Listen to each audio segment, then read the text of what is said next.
Given the fact that we're all social creatures, we can tell that we are wired to be connected together.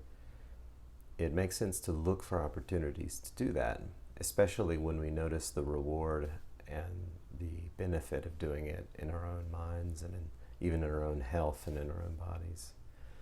Connection with others, secure, trusting, safe connection with others can be said to be in some ways like an antidote to certainly loneliness, but also things like depression, even worry and anxiety.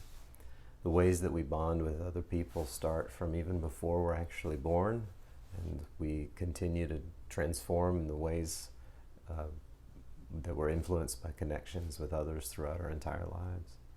So I wanted to share a few ideas with you today about how to access connection, or ways to experiment accessing connection in your own life.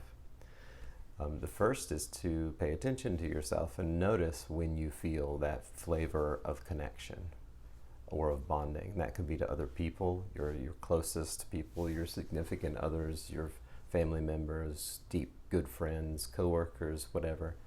But also to expand that circle out to, for curiosity's sake, to consider when you feel very, very connected to, say, certain tasks, when you feel very connected or absorbed in a certain scene out in nature, for instance, or certain climates that you visit.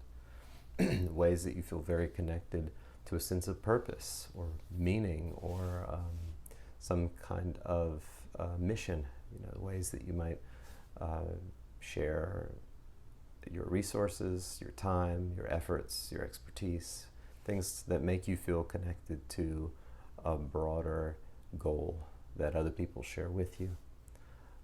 Maybe also to consider the ways that you feel connected, not just to being in natural scenes, but nature or the planet or the ecosystem overall.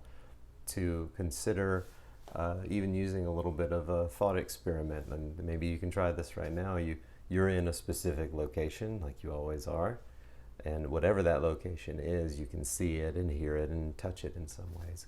But to use your imagination, you can also let that sense of being where you are expand out. If you're inside, visualize or picture in your mind the whole building right now that you're within, then maybe the whole property, then the whole either neighborhood or a complex of buildings that you're in now. And continue to stretch that out until you imagine the entire community in which you're a part, then the whole town, city. Consider the space of the whole state within which you're finding yourself right now. Continue to stretch that out and really picture this in your mind as though you start at your seated or standing place and go up and see from an aerial view all of this space that you're nestled within. Let that continue to expand in your imagination until you have it in your mind, in your awareness, that you're actually a member of this entire world, of this earth. You're sharing this space of the earth with other people, this space of the world with all other people, and they're sharing it with you. This is something we know conceptually, but to sit in it and soak it into ourselves, to kind of savor the fact, the feeling and fact of being a part of this enormous ecosystem and societies of people. And continue, if you're a space nerd like me, to zoom that all the way out and picture yourself, knowing yourself, rather, in this entire space that is reality for us. So that kind of goes out on the limb and a little out there, but it's kind of fun to play around with those mental pictures in your head. Other ways that you might tap into a sense of connection is certainly when you're talking to people, when you're in communication, and to bring a level of mindfulness and intention to that can enrich it and enrich your experience within it. So some quick sort of descriptions of what are inherent skills of mindful communication I'm just going to kind of spit out there and encourage you to experiment with. If you're the listening body, if you're the listening person, and be mindful, first of all, if your role is to be listening and taking in or to be expressing and responding. And if you're in that listening role, you're sort of taking the frame of reference of the other person, of the speaker. And rather than mentally interrupting or even physically interrupting, trying instead to actively listen by restating what you're hearing so that they hear you hear them, reflect what feelings are behind those thoughts that you're restating to them, and then try to validate whenever you can things that do make sense to you. If a certain feeling is had by this person, if they have a certain belief, even one you don't agree with, but you get why they would hold it, then say so. Say it would make sense that you feel that way or you think that way, even if you don't agree at all. And at the end of running through some of those little moments of listening actively like that, practice some patience. There might be some miscommunication. There may still be something stirred up in you if there's disagreement. You may still feel this urge to interrupt or jut in, but try to practice a little patience and take a pause.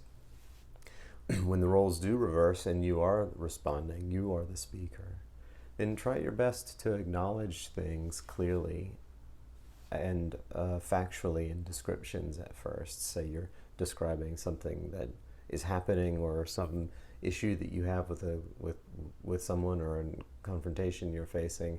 Describe sights and sounds, something concrete, so that you can relay to them what it is that you might feel either triggered by or stuck in. And then acknowledge what thoughts and feelings you have about those things. So you're describing external things and you're acknowledging internal things. And this is all just matter of fact. You're just sharing information. There's no blame. There's no criticism. You're just gifting them knowledge about your experience. And you might also request some kind of clarity or change or something like that. You might make a request of some sort. So this is especially helpful if we're trying to exercise skills of assertiveness rather than going to the overly passive extreme or the over aggressive extreme. Matter-of-factly, objectively describing what I see and hear around me, acknowledging what I think and feel in response to that. And then maybe you request some level, again, of either clarity or change.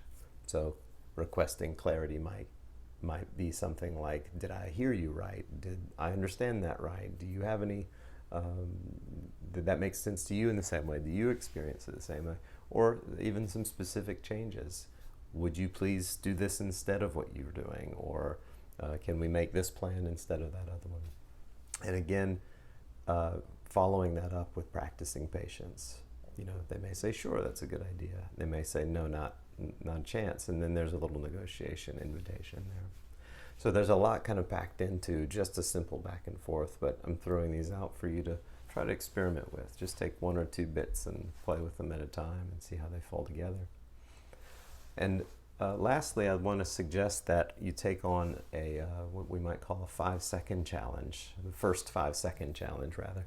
So as you're interacting with someone, no matter what the feeling is that you have as you're interacting with them, whether it's really positive or really negative or even just neutral, try to capture in the first 5 seconds of your interaction with them a sense of either perspective taking, what's it like to be seeing the world through their eyes, and really kind of soak into an imagining of that, or a sense of gratitude for them or for the opportunity you have to engage with them. And just soak in that for just a few seconds, but try to catch the first 5 seconds or so of your interaction to start it there and then see where the conversation goes. So I hope you can explore some ways of connecting either in broader or more creative ways, and certainly connecting with each other and other people throughout the day, and try to experiment and let it be a game, let it be playful, and let it be also enjoyable.